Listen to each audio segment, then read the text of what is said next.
सिद्धे दोमर्मणो भवङ्गलिं प्रत्ये गोच्छामि समय पार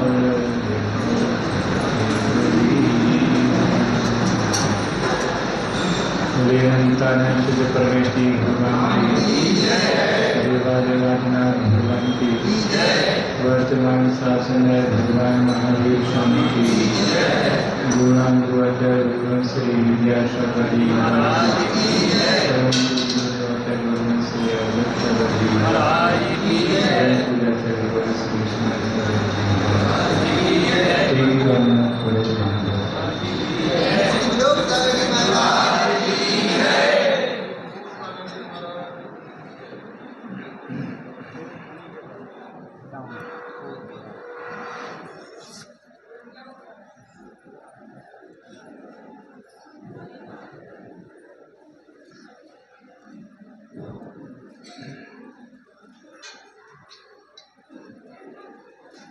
कल यहाँ पर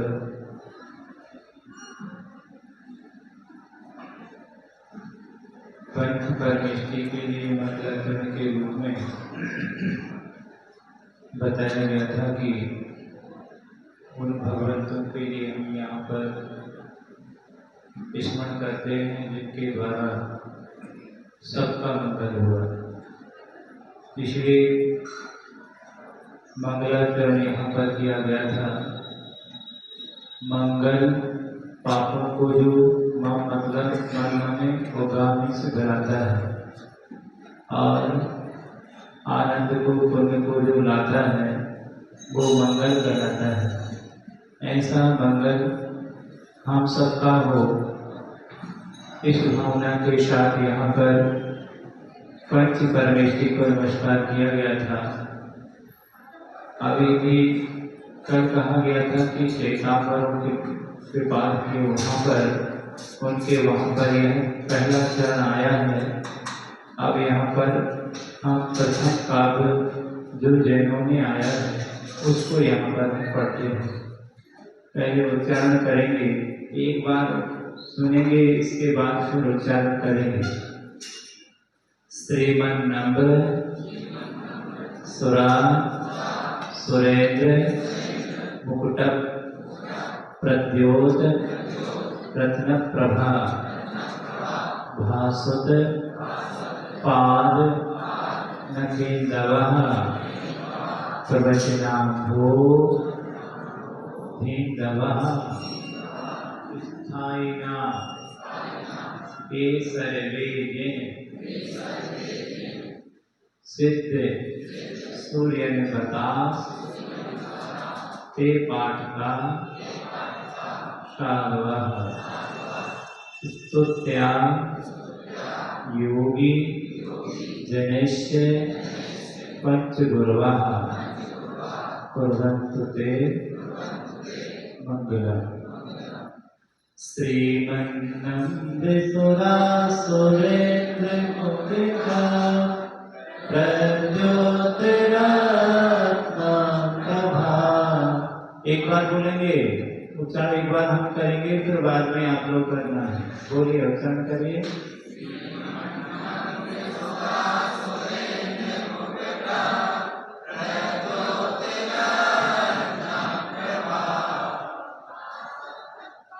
भास्वत पादेनखेन्दवः प्रवचना बोधिन्दवः स्थायिना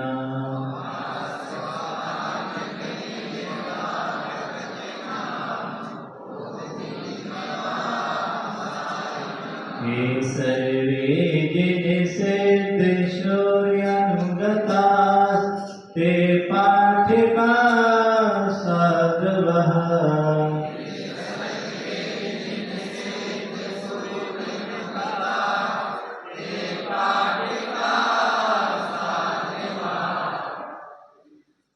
स्तुत्या योगी जनस्य पंचगुरवः कुर्वन्तु ते मंगलम्।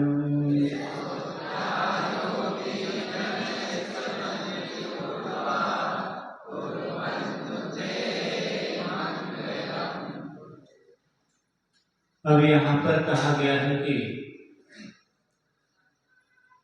सबसे पहले पंच परमेष्टि में अरहत परमेष्टि को स्मरण किया गया है। श्रीमत माने श्री का अर्थ होता है लक्ष्मी, लक्ष्मीवान मतलब अंतरंग और बहिरंग दो प्रकार की लक्ष्मी होती है। बहिरंग लक्ष्मी समोसरण, अंतरंग लक्ष्मी ज्ञान दर्शन आदि। जो अंतरंग और बहिरंग दोनों प्रकार की लक्ष्मी से शोभायमान है।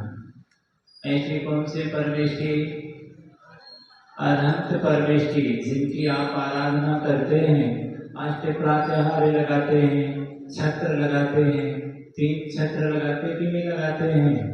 कौन से परमेष्टि के ऊपर 3 छत्र लगाते हैं? अरहंत परमेष्टि के ऊपर 3 छत्र लगाते हैं। आचार्य उपाध्याय आदि के ऊपर 3 छत्र नहीं लगाए जाते हैं, जिन्होंने तीनों लोगों को जीत लिया है। ऐसे अरहंत परमेष्टि तो कहा जा रहा है वो अंतरंग और बहिरंग लक्ष्मी से शोभायमान है, सुशोभित हैं। ऐसे वो अरहंत परमात्मा नम्र, जो क्या है, सुर असुरेंद्रों के द्वारा नम्रीभूत होकर, जिन्हें सुरेंद्र और असुरेंद्र माने देवों का देव और असुरेंद्र माने देवेंद्रों के द्वारा, असुरेंद्रों के द्वारा जो क्या है पूजे गए।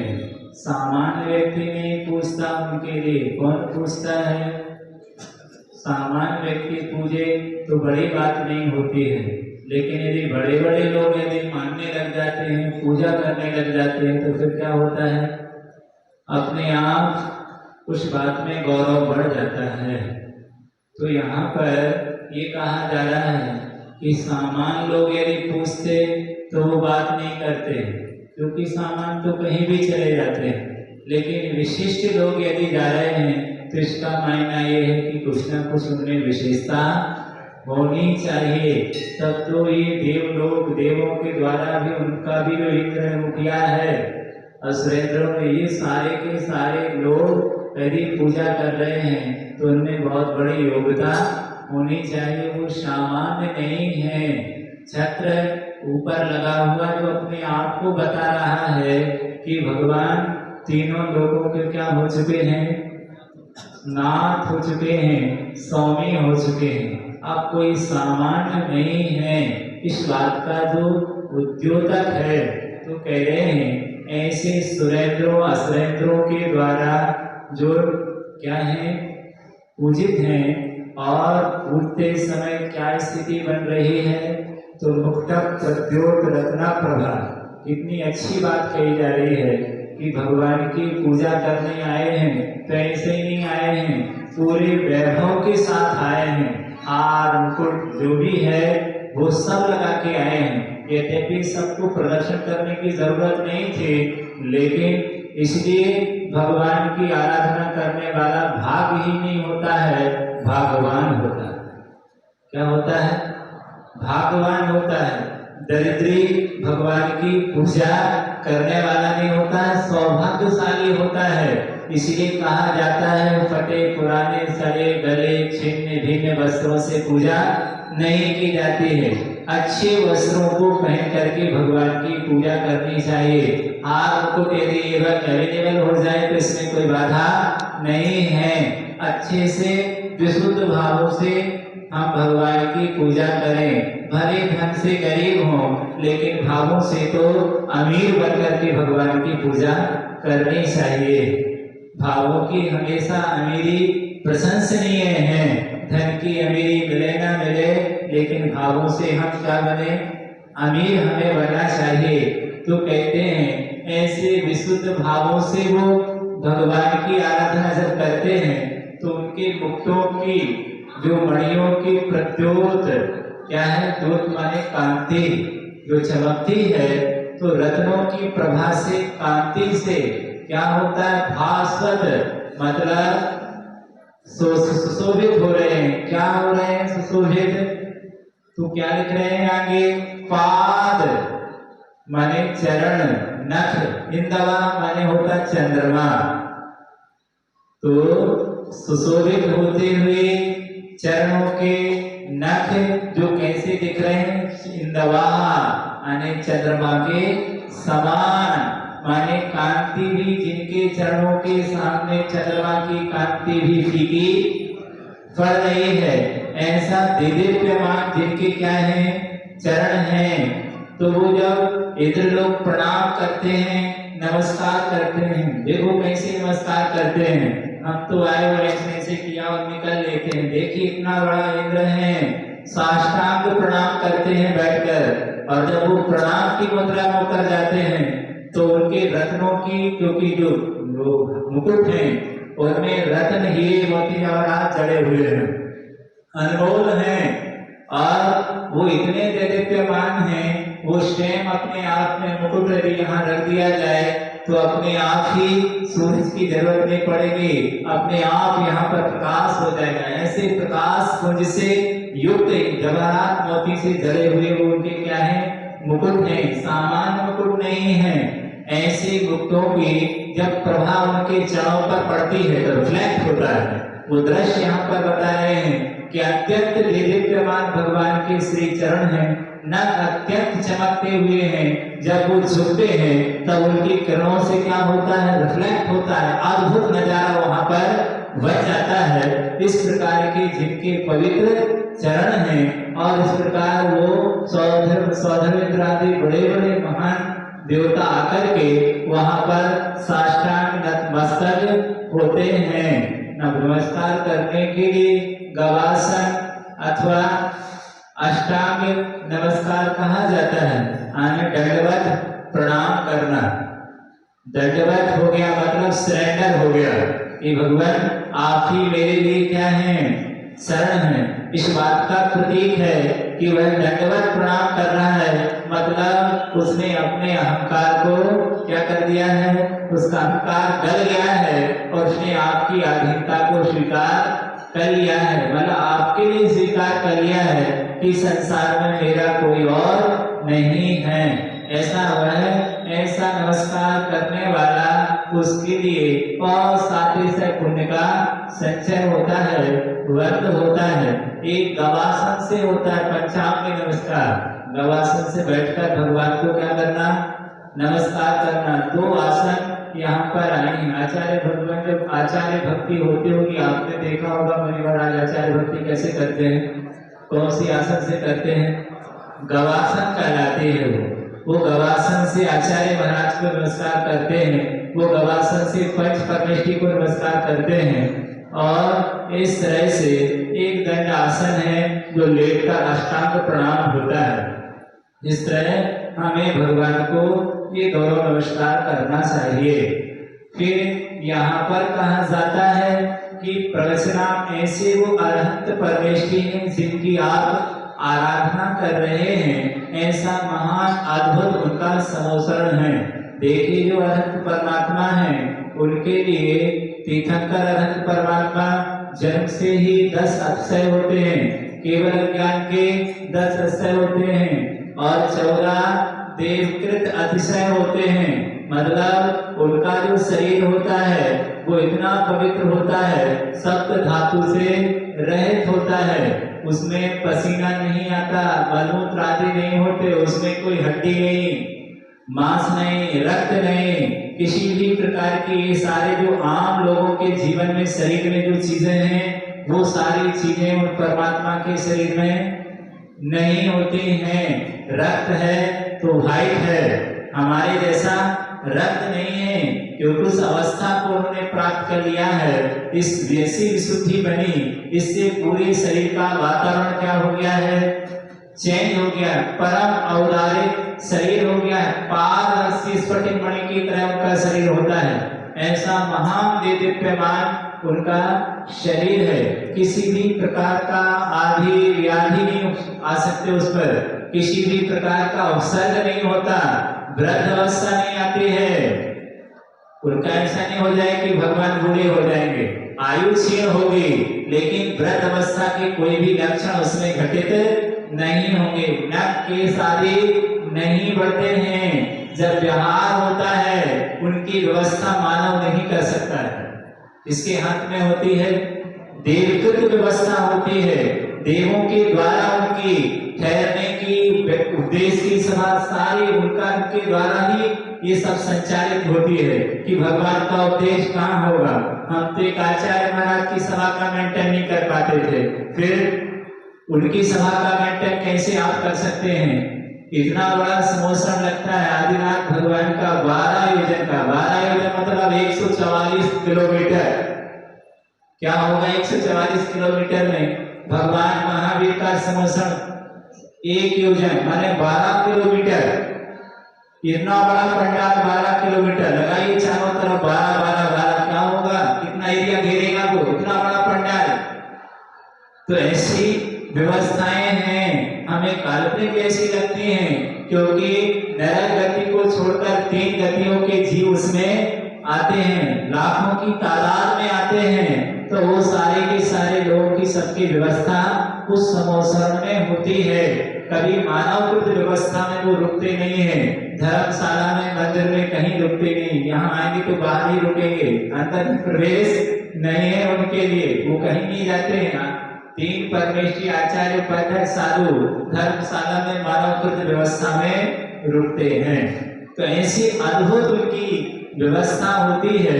करोड़ों सूर्य और चंद्रमा भी जिनके सामने फीके पड़ जाते हैं, ऐसा महान उनका वैभव है, दिव्यमान है।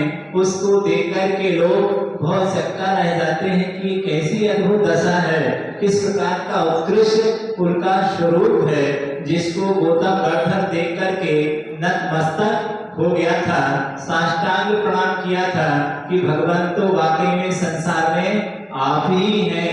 ऐसा महान जिनका प्रभाव होता है, ऐसे वो अरहंत परमेष्ठी 18 दोषों से क्या होते हैं, रहित होते हैं। ऐसे उन परमात्मा के विषय में आपको यहाँ बताया गया। और फिर इसी के साथ में प्रवचनागो दीर्घवा स्थायिना, और आगे भी एक बहुत अच्छा शब्द दिया हुआ है कि जो क्या करते हैं, स्थायी रूप से किसकी वृद्धि करते हैं। प्रवचनागो दीर्घवा स्थायिना आने द्वादशांग माने ज्ञान। तो ऐसे वो भगवान जिनके प्रवचन रूपी समुद्र मतलब प्रवचन आने द्वादशांग को वृद्धि करने वाले, ऐसे चंद्रमा के समान उज्जवल जिनका ज्ञान है, उस द्वादशांग को सुनकर के भव्य आत्माओं का क्या होता है, कल्याण होता है। वीर हिमाचल तैन किसी गुरु गौतम के मुख कुंड धरी है। वीर रूपी हिमालय से निकलकर गौतम रूपी कुंड में समा गई है वो जिरवाणी रूपी गंगा। तो कहते हैं इतनी पवित्र वो गंगा है कि भगवान महावीर से वहां से परमेश्वर के मुख से होती है। अतः कहाती क्योंकि जिरवाणी क्यों है, क्योंकि जैन भगवान से है। ऐसी जो पवित्र वाणी है वो जन जन मन को धोती है, पापों को धोती है और सबको पवित्र कर देती है। ऐसी वो जैन भगवान की वाणी है, अमर है, जो हमेशा वृद्धि को प्राप्त होती रहती है। अनेक भक्त रूपी हंस क्या करते हैं, चिंतन करते हैं, मंथन करते हैं, आत्मसात करते हैं, ऐसी की आराधना करते हैं। तो कह रहे हैं ऐसे वो भगवान हैं स्थायी और स्थायी माने स्थित है, इसमें अपने स्वरूप में हमेशा रहते हैं। ये परमेशी ये सर्वे दिन सिद्ध सूर्यानुगता पाठ साधवा। क्या कह रहे हैं, ये सर्वे सभी जिन अरहंत सिद्ध सूर्य के आचार्य इनका अनुगत आचार्य का अनुकरण करने वाले ऐसे पाठ उपाध्याय परमेष्ठी साधवा साधु स्तुत्या योगी जनैस्य, योगी के द्वारा जो क्या है ये पंचों परमेष्ठी स्तुत है, वंदनीय है, ये पंच परमेष्टि हम सबका पंच गुरुवाह क्या कह रहे हैं? पांच हमारे लिए क्या है? पंच गुरुवाह। ये पांच गुरु हैं। ये पंच गुरु मेरा मिलकर क्या करें? कुर्वन्तु ते मंगलम। ते वे मंगलम, मंगल को कुर्वन्तु मीन्स करें। सदा हमेशा हमारा आपका सबका मंगल करें। ऐसे वो महान अरहंत परमेष्टि हैं, परमेष्टि हैं जो संसार से मुक्त हो चुके हैं। ऐसी वो पवित्र आत्मा हम सबका कल्याण करें। जो चार किया कर्मों का जिन्होंने क्षय कर दिया है, ऐसे अरहंत परमेष्टि भी हमारा कल्याण करें। और आचार्य परमेष्टि जो हमेशा जिन शासन उन्नति में लगे रहते हैं, वो भी हमारा कल्याण करें। उपाध्याय परमेष्टि भी हमारा कल्याण करें। सतत रत्न की आराधना में लोग लगे रहते हैं, कल्याण करें। इस तरह से इन पंच परमेष्टि को याद करने के बाद हम इस मंगला अष्टक को आगे बढ़ाते हैं और दूसरे चरण के चलते हैं। पंच परमेष्टि को धन्यवाद देने के बाद अब हमारे लिए धर्म क्या है? पहली बात, हमें धर्म को जान लेना चाहिए कि धर्म क्या होता है। तो यहाँ पर उस धर्म को भी स्मरण किया गया है। चार चीजें यहाँ पर में आपको बताई गई हैं कि चार चीजों को हमेशा याद करो। चार चीजें क्या क्या हैं वो आपको इस काव्य से बताई जाएंगी। इन चार चीजों की मुझे हमेशा प्राप्ति हो और ये चार चीजें सारे जगत सबका मंगल करें। ऐसी मंगल कामना के साथ हम दूसरा चरण को भी यहाँ पर पढ़ते हैं। देखिए, बोध व्रत ममिलम रत्नात्रयम पावनम मुक्ति श्री नगराधिनाथ जिनपत्युक्तो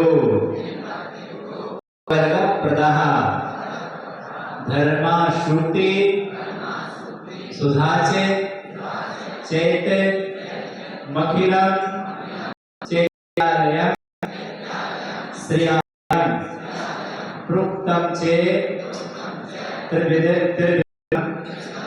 चतुर्विधमणि कुर्वन्तु ते मंगलम। सम्यक् दर्शन बोधिव्रतमलम हृदयं पाविनम्।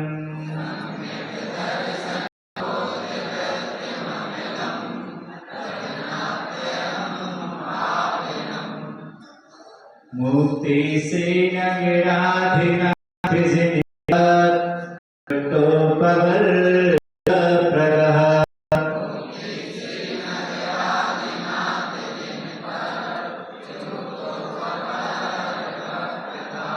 धर्मा शुक्ति सुधाच चैत्यमखिलम्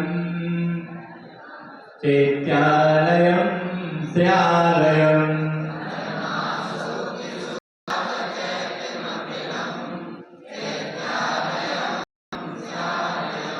प्रोक्तं चतुर्विधमणि कुर्वन्तु ते मंगलम्।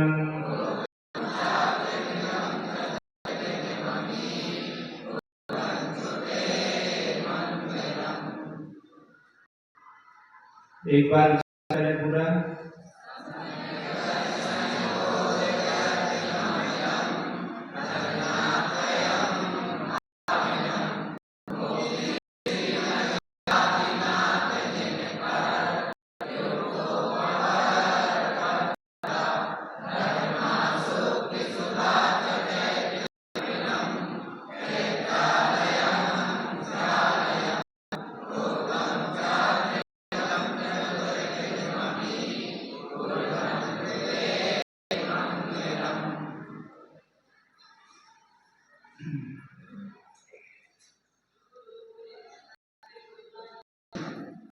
चार चीजें हमारा आपका सबका मंगल करें।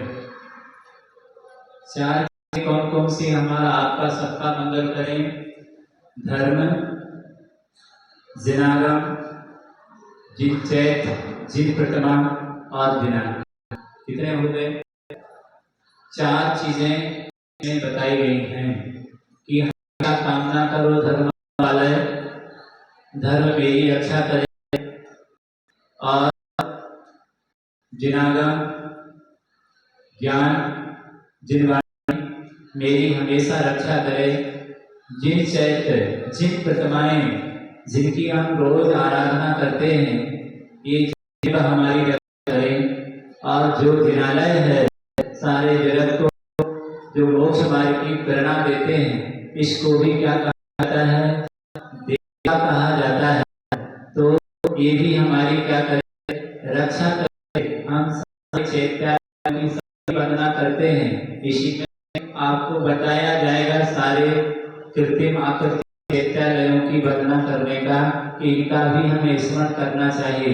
मंगलाष्टक पढ़ने से पूरे द्वादशा स्मरण हो जाता। सारे मुनि, सारे चैत्यालय, सारे तीर्थंकरों, निर्माण स्थलीय, सारे पंचगुरु, सब कुछ इस 8 काव्यों में सबको स्मरण किया जाता है। इसलिए चाहे मंदिर आते हो अथवा मंदिर नहीं भी आते हो तो भी उन लोगों के लिए कम से कम 5 मिनट मंगलाष्टक को पढ़ना चाहिए, देना चाहिए।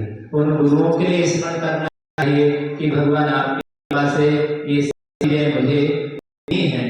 तो यहाँ पर सबसे बात कर रहे हैं कि सम्यक दर्शन गुरु रक्त मंगलम। धर्म क्या है? तो धर्म के लिए कह रहे हैं कि पवित्र, अमलम, निर्मल क्या होना? श्रद्धा होना। धर्म क्या है? देव शास्त्र के प्रति अकाट श्रद्धा होना, इसका नाम सम्यक दर्शन है। उस श्रद्धा का कभी विच्छेद नहीं होना, टूटना नहीं। भगवान के प्रति ऐसी अकाट श्रद्धा हो, जैसे तुमसे कहा जाता है कि जहर खा लो, तो जहर खाने में कैसी श्रद्धा है कि जहर खाने से हम मर जाएंगे, ऐसी अकाट श्रद्धा है। ऐसा नहीं होता कि नहीं खा लेंगे तो अमर हो जाएंगे, नहीं, यही होता है कि इसको खाने से नियम से अकाट श्रद्धा है। ऐसी हमारे लिए अकाट श्रद्धा होना चाहिए। जैसे संसारी माताओं ने हमें बता दिया कि आपका पिता कौन है, मेरे पिता का परिचय किसने दिया? मेरी माँ ने दिया, मेरे परिजनों ने दिया। जब उन्होंने मेरे पिता का परिचय दिया तो बताने पर एक रागी द्वेषी व्यक्ति को मैंने आंख बंद करके स्वीकार कर लिया। कभी किसी को संदेह नहीं हुआ कि मेरी माँ ने मुझे झूठा परिचय तो नहीं दे दिया, किसी अलग व्यक्ति को तो पिता ने दिया। कभी ऐसा भाव नहीं आता है। जब मैं नहीं जानता था मैं किसी को भी कुछ कह देता था, लेकिन माँ ने मुझे परिचय दिया, माँ ने बताया कि यही तुम्हारा पिता है, यही तुम्हारा पिता है। तब से ऐसी अकाट श्रद्धा हो गई कि अब हम अपने आप को जब भी देखते, जब भी ध्यान में आता है तो वही व्यक्ति आता है जिसको हमने पिता कहा। सपने भी कभी संदेह नहीं होता कि मेरी माँ ने मुझे गलत कहा होगा। ऐसे जैसे तुम्हें संसारी व्यक्तियों का परिचय देने में उनकी अकाट श्रद्धा होगी संसारी माँ के बताने पर, ऐसे जिनवाणी माँ के बताने पर, गुरु बताने पर उससे भी कई गुणी बुरी श्रद्धा मजबूत होनी चाहिए कि यही है, ऐसा ही है जैसा जिनवाणी में कहा है, यही मेरे गुरु है, यही भगवान है। ऐसी अकाट श्रद्धा होनी चाहिए कि जो क्रिया मुझे बता दी गई है अभिषेक पूजन करने की, यह क्रिया मेरे जीवन का कल्याण करेगी। इस विधि से ही मेरी आत्मा का कल्याण होगा। उस में मुझे देर नहीं होनी चाहिए। कल्याण का मार्ग किसी दूसरे के हाथ में नहीं है, अपने हाथ में है। और कल्याण करने के लिए सरलता की आवश्यकता है। जितने सरल और सहज होगे उतने क्या करोगे? ऊपर की ओर जाओगे। क्या कहा? इस चीज को आपको महत्वपूर्ण रूप से मानना है कि भगवान ने हमें आदेश दिया। उन्होंने कहा है श्रद्धा करो, तर्क वितर्क करने की जरूरत नहीं है, इसमें बुद्धि लगाने की जरूरत नहीं है। हैं, यदि बुद्धि लगाओगे तो भ्रमित हो जाओगे। क्या है? भगवान की भक्ति में दिमाग नहीं लगाना पड़ता, यहाँ दिल लगाना पड़ता है। दिल से भक्ति की जाती, दिमाग से नहीं। व्यापार करने जाओ तो दिमाग लगाना होता है। क्या लगाना? व्यापार के क्षेत्र में क्या लगाना? दिमाग लगाना। लेकिन यहाँ क्या लगाना? दिल, श्रद्धा कि नहीं, जो कहा है इसमें दिमाग लगाओगे तो गड़बड़ा जाओगे। बहुत सारे वितर्क आपके आने लग जाएंगे। तो भगवान ने, गुरु ने कहा, भगवान ने कहा कि यही भगवान ने, इनकी आराधना करना है। उस बात को हमें क्या करना है? स्वीकार कर लेना है। अपनी बुद्धि इसमें नहीं लगानी है। हजारों तर्क वितर्क आपके दिमाग में आ जाएंगे। हटा दुराचार को स्थान नहीं होना चाहिए। क्रिया आपके परिणामों की शुद्धि के लिए है, न कि आपके परिणामों को मलिन करने के लिए है। क्रिया आपके परिणामों में विशुद्धि बनाए, ऐसी आस्था श्रद्धा से हम भगवान की भक्ति करेंगे। भगवान की भक्ति आनंद नहीं आ रहा है, आनंद आ रहा है आपकी श्रद्धा से। श्रद्धा जितनी गहरी होगी, जितनी मजबूत होगी, उतना हमारे भगवान की पूजा में क्या आएगा? आनंद आएगा। श्रद्धा जितनी उथली होगी, उतनी समस्या पैदा करेगी। कई प्रकार के आपके अंदर हटाग्रह दुराग्रह कर देगी। साक्षात भगवान की विद्या, ध्यान रखना, श्रद्धा नहीं होगी। साक्षात भगवान भी तुम्हारे लिए तीतर ही दिखेंगे, तुम्हें तीर्थंकर नहीं दिखेंगे। भगवान को देखने के लिए आंख नहीं चाहिए, भगवान को देखने के लिए क्या चाहिए? श्रद्धा चाहिए। आपके अंधे भटक सकते हैं, उसके पास आंख ना हो, लेकिन अंधा व्यक्ति भी कल्याण कर सकता है। कल्याण करने के लिए आंख वाला ही हो कोई जरूरी नहीं है, क्योंकि श्रद्धा तो है, आंख नहीं तो क्या हुआ? क्योंकि भगवान को देखने के लिए, जानने के लिए आंख की जरूरत नहीं है, श्रद्धा की जरूरत है। इससे देखो, श्रद्धा से देखो भगवान को। आंखों से मात्र देखोगे, श्रद्धा से देखोगे तो पाषाण ही दिखेगा, परमात्मा नहीं दिखेगा। परमात्मा को देखने के लिए श्रद्धा की आंख चाहिए कि वो आपको पाषाण में भी परमात्मा के दर्शन करा दे, तो दिखा दे भगवान है। तो ऐसी भावना से वो कह रहे, पहली बात है धर्म क्या है? एक श्रद्धा समर्पण का नाम धर्म है। इसका